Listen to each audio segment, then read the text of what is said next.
معزز دوستوں کو السلام علیکم۔ اردو ناولز میں آپ سب کو خوش آمدید۔ ناولز پسند کرنے والوں کے لیے بہترین کلیکشن پلے لسٹ میں بلا ترتیب تمام اقساط کے ساتھ موجود ہے۔ ویڈیو کو لائک اور شیئر کریں، چینل کو سبسکرائب کرنا نہ بھولیں۔ یوں تو اس دھرتی پر نہ تو یہ عورت کا پہلا قتل تھا اور نہ ہی اس گاؤں میں، بلکہ یہ گاؤں تو نہ جانے کب سے برسا برس سے کاریوں کی ہی قتل گاہ تھی۔ مگر پھر بھی ایسا کیا تھا پینو کے قتل کے بعد ہوا کے سوگ میں بین ختم نہیں ہو رہا تھا اور بہت سی آنکھیں خاموش اشک بار تھیں، لیکن شکوے شکایت ہی رب سے کہ ہم کو بھی تو نے مردوں کے لیے قربان ہونے کے لیے بنایا، جیسے باقی جانوروں کو انسانوں کے لیے۔ ان کی تسکین ہم عورتیں، ان کی غلام ہم عورتیں، جسموں کو ہمارے یہ نوچتے ہیں، تشدد کرتے ہیں، پھر بھی مجرم ہم، سزا ہمیں یا رب۔ اگر ہم جانور ہیں تو ہمیں جانور کے ہی درجے پر ڈال دیا جائے۔ ہماری کوکھ سے یہ مرد پیدا ہی کیوں کرتا ہے؟ تو انسان ہے تو پھر ہم کیوں نہیں؟ تو خالق ہے، تیرا کتنا درجہ ہے؟ پھر ہم عورتوں کو تو نے انسان کی ہی تخلیق کا راستہ بنایا۔ پھر ہم اتنی بے وقت کیوں؟ شیطان اس سوال پر یقیناً خوش ہوا ہوگا اور جواب اس نے دیا ہوگا کہ تم کیا چیز ہو؟ تم نے تو ایسی انسان کو، جس کو خدا نے پیدا کیا، جس کو سجدہ کرنے کا تمام مخلوق کو حکم دیا گیا تھا، جس کا خالق خود اللہ ہے، اور اس انسان نے صرف خدا کو سجدہ کرنا تھا، اسی کو بتوں کے سجدے پر لگا دیا۔ یہ بیوقوف انسان اس خدا کے رتبے کو نہیں سمجھ سکتا، تو تم جیسی کمزور عورت کے رتبے کو کیا خاک سمجھے گا؟ یہ انسان تو میرا حکم مانتا ہے، میرے دکھائے ہوئے راستے پر چلتا ہے، میری دکھائی ہوئی جنت تو اس کو سامنے نظر آتی ہے، مگر پھر کیوں مرنے کے بعد والی جنت کا یقین کرے گا؟ بالی ساری رات ادھر ادھر بھاگتا رہا۔ اس ساری رات رمضان کے چھوڑے ہوئے لوگ کبھی کہتے اس طرف کو کالی لے کر گئے اور کبھی اس کو دوسری طرف اشارہ کرتے، اور وہ پاگلوں کی طرح ادھر ادھر بھاگتا رہا۔ یہ رات اسے اتنی طویل اور تھکا دینے والی لگ رہی تھی، اس کا جسم بار بار روح سے الگ ہونے لگا، جیسے کوئی اس پر وار کر رہا ہو۔ دل زور زور سے دھڑکتا، جیسے پینو اسے پکار رہی ہو، کالی رات جیسے اس کے نصیب میں اندھیرا لکھ رہی ہو۔ وہ بھاگتا رہا، کبھی نہر کے کنارے تو کبھی آموں کے باغوں کی طرف، اور پھر آندھی کے زور سے چلانے پر اسے پتہ چل گیا کہ یہ پیغام لا رہی ہے کہ پینو پر ہونے والے ظلم کا آندھی میں جیسے سسکیاں تھیں، چیخیں تھیں، وہ بالی کی روح سے ٹکرا رہی تھیں۔ کالی رات چھٹ رہی تھی، لیکن صبح اتنی شرمندہ اور اداس تھی کہ وہ پینو کے بین کے لیے اپنے ساتھ گرجتے برستے بادل اور آندھی طوفان بھی ساتھ لائی۔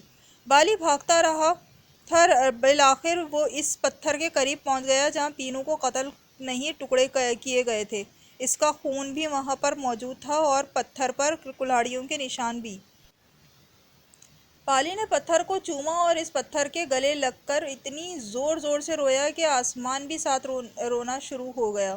اس طوفانی بارش میں تو پینو کی سیسکیاں تھیں، آسمانی بجلی کی چمک اور بادلوں کی چنگاڑ بتا رہی تھی کہ زمین والے ہی نہیں، آسمان کی مخلوق بھی غم و غصے میں ہے۔ بالی کو کچھ ہوش نہ تھا، وہ چیخ چیخ کر کہہ رہا تھا، میں اپنی پینو کو نہ بچا سکا، لیکن تو بچا سکتا تھا، تو نے زلزلہ کیوں نہ بھیجا کہ وہ ناپاک جسم اس زمین میں دھس جاتے جنہوں نے میری پینو کے جسم کے ٹکڑے کیے۔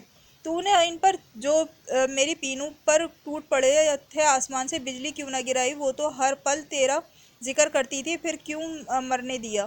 اور اگر اس کی موت لکھی ہی تھی تو مار دیتا، تو مالک تھا، مجھے صبر آ جاتا، کیونکہ ٹھیکیدار بنا دیا تو نے ان ظالموں کو میری پینو کے زندگی کا۔ یا اللہ سائیں، کیوں میری پینو مجھے دے دے واپس، یا انصاف کر اس کا، فیصلہ کر اس کا، مجھے بھی مار دیتے وہ تو اچھا۔ یہ کہہ کر اس نے زور زور سے اس پتھر پر سر مارنا شروع کر دیا۔ ہائے پینو، میں تجھے کہاں سے ڈھونڈوں؟ تیری تو نہ قبر چھوڑی اور نہ نشان۔ وہ خود کو پتھر سے مارتا رہا اور روتا رہا، یہاں تک کہ بے ہوش ہو گیا۔ تھوڑی دیر میں بالی کا باپ اسے ڈھونڈتا ڈھانڈتا وہاں پہنچا، اس کے ساتھ اس کے دو بھتیجے بھی تھے۔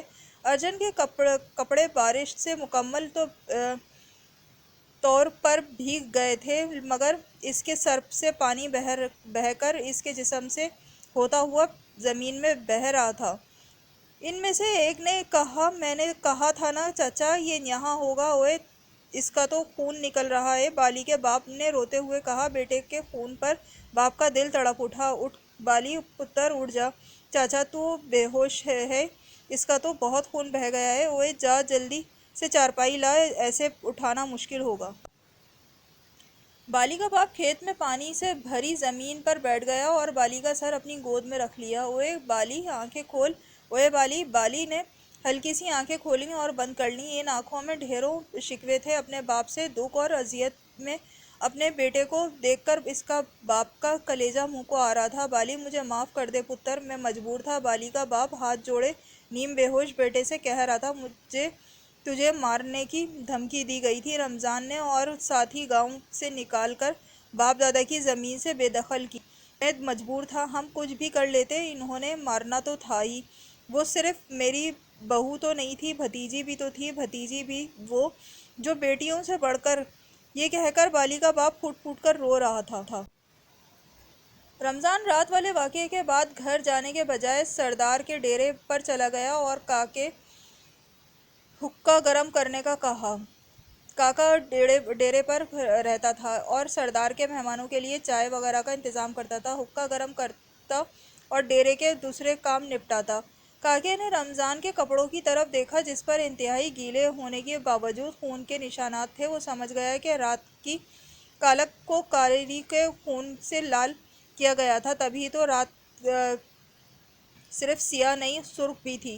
وہ جانتا تھا کہ اب اس ڈیرے پر خوشیوں کا سماں ہوگا۔ کچھ ہی دن میں سردار رمضان اور اس کے ساتھیوں کو پگ پہنائے گا، دوسرے سرداروں کو بھی دعوت دی جائے گی، انسان کو ذبح کر کے خوشی اور جانور کو ذبح ہوں گے، لسی اور چائے کا دور چلے گا اور اپنی اپنی بہادری کے قصے سنائے جائیں گے۔ ہر دفعہ ایسے موقعوں پر دوسرے گاؤں کے سردار بھی آتے اور اسے خوشی میں لال لال نوٹ بھی دیے جاتے اور وہ خوش ہوتا۔ لیکن اس دفعہ وہ اداس تھا۔ پینو اس کی رشتہ دار بھی تھی، وہ اس سے چند سال بڑی تھی۔ کاکے کو یاد تھا گاؤں کی کچی مسجد میں رمضان کے مہینے میں جب امام مسجد آتے تھے تو وہ قرآن پاک کو سر سے پڑھنے کا کہتی تو پینو کے قرآن پڑھنے پر سب بچے خاموش ہو جاتے، خود مولوی صاحب بھی سکتے میں آ جاتے۔ وہ قرآن پڑھنے میں اتنی مہر ہو جاتی کہ آنکھیں بند کر کے سن رہی ہوتی۔ انجانا سا پیار، مٹھاس اور کشش تھی اس کی آواز میں، دل میں اتر جاتا ہر لفظ۔ مسجد سے گزرتے ہوئے اس کے رشتہ دار بھی رک جاتے کہ پینو قرآن پڑھ رہی ہے۔ یوں تو اس کی آواز کم لوگوں نے ہی سنی تھی، لیکن قرآن پاک پڑھتے ہوئے وہ ایسی کھو جاتی کہ اسے ہوش نہ رہتا کہ کون اسے سن رہا ہے، اور جب وہ سنا چکی ہوتی تو مولوی صاحب پوچھتے کہ پینو تمہیں سب یاد تھا زبانی، اور وہ کہتی مولوی صاحب مجھے قرآن پاک پڑھنا اچھا لگتا ہے۔ آپ جو پڑھاتے ہیں سارا دن میرا دل یہی پڑھتا رہتا ہے، بس اسی لیے بغیر دیکھے سنا دیتی ہوں۔ کاکے جلدی حقہ گرم کر کے لا، رمضان کی آواز دی تو کاکا خیالوں سے باہر آیا۔ بڑا سائیں نہیں آیا ابھی تک، رمضان نے اپنے آپ سے کہا۔ جی باہر دیکھیں نا، اللہ سائیں نے کیسا طوفان بھیجا ہے، بادل گرجے ہیں تو لگتا ہے کان پھٹ جائیں گے، زمین بھی لگتا ہے ہل رہی ہے، اور رات کو تو آندھی شائیں شائیں کرتی پھر رہی تھی، ایسی خوفناک آوازیں تھیں کہ دل باہر آ رہا تھا۔ توبہ توبہ، کاکے نے کانوں کو ہاتھ لگایا، بکواس بند کر، بڑا ہی بزدل ہے تو، رمضان خان نے اسے ڈانٹا۔ لیکن اس بات کے بارے میں تو وہ خود بھی حیران تھا کہ عجیب خوفناک چیخیں کس کی تھی، کیونکہ پینو تو ان کے ساتھ تھی، اس نے تو کوئی چیخ نہیں ماری تھی۔ وہ سوچ رہا تھا شاید اس نے بھنگ زیادہ پی لی تھی۔ پھر اسے وہی چیخوں کی آوازیں سنائی دیں۔ اس نے کاکے کو زور سے آواز دی، کاکے یہ چیخیں کون مار رہا ہے؟ کاکے نے کہا، سائیں یہ تو آندھی اور بارش کا شور ہے۔ ہاں رات کو ایسا لگ رہا تھا جیسے کوئی چیخیں مار رہا ہو، لیکن یہ چیخیں بہت ساری چیخوں کی آوازیں جیسی تھیں۔ رمضان نے اپنے سر کو جھٹکا کہ شاید ان چیخوں کی آواز کم ہو جائے، لیکن افاقہ نہیں ہو رہا تھا۔ ادھر پینو کی ماں کی بری حالت تھی، دوپٹہ سر کے بجائے نیچے پڑا تھا، بال کھلے اور الجھے ہوئے تھے۔ اب وہ اپنے سینہ پیٹ رہی تھی، خدا سے شکایت کر رہی تھی۔ وہ پکارتی، ہائے میرے میٹھے اللہ سائیں، تو نے یہ کیا کر دیا؟ میرے ٹکڑے کر دیے، میرا جگر نوچ لیا، ہائے میری دودھ جیسی پاک دھولی کو کاری کر دیا۔ اللہ سائیں تو کہاں ہے؟ وہ اللہ کہتی، اوہ اللہ کہتی تو یوں لگتا جیسے اس کی آواز آسمانوں سے ٹکرا رہی ہے۔ جو ابا بابا دل گرج گرج کر پینو کی ماں کا ساتھ دیتے اور اسی غم و غصے کا اظہار کرتے جو پینو کی ماں کر رہی تھی۔ پینو کی ماں روتے روتے شیلف میں رکھے قرآن پاک کی طرف بڑھی۔ قرآن قرآن میرا فیصلہ کرو، میری دھی کا فیصلہ کرو، مجھے نہیں پتا اللہ سائیں کہاں ہے، مگر تو اسی کا ہے، تجھے اس نے ہمارے لیے بھیجا۔ تجھے میری بیٹی بہت پیار سے پڑھتی تھی، گلے سے لگاتی تھی، اور جب میں پوچھتی تو وہ کہتی میں قرآن پڑھتی ہوں تو مجھے ایسا لگتا ہے اللہ سائیں مجھے دیکھ رہا ہے اور سن رہا ہے۔ ہائے اللہ سائیں میری دھی کا فیصلہ کر۔ ابھی تو وہ اپنے پاک ہونے کا انصاف مانگ رہی ہے، اب تو اپنے ناحق قتل کا بھی انصاف مانگے گی۔ قرآن میری دھی کا فیصلہ کرو۔ امیرہ کی ماں نے پینو کی ماں کو حوصلہ دینا چاہا اور خود بھی اس کے ساتھ اپنی بیٹی کا دکھ شریک ہو گئی۔ دونوں اپنی اپنی بیٹیوں کے مدرسے اور نوحے پڑھ رہی تھیں، اور گاؤں کے باقی وہ عورتیں جن کی بیٹیاں یا بہنیں جن کو کاروکاری کے کالے قانون کی بھیٹ چڑھا دیا تو مار دیا گیا تھا،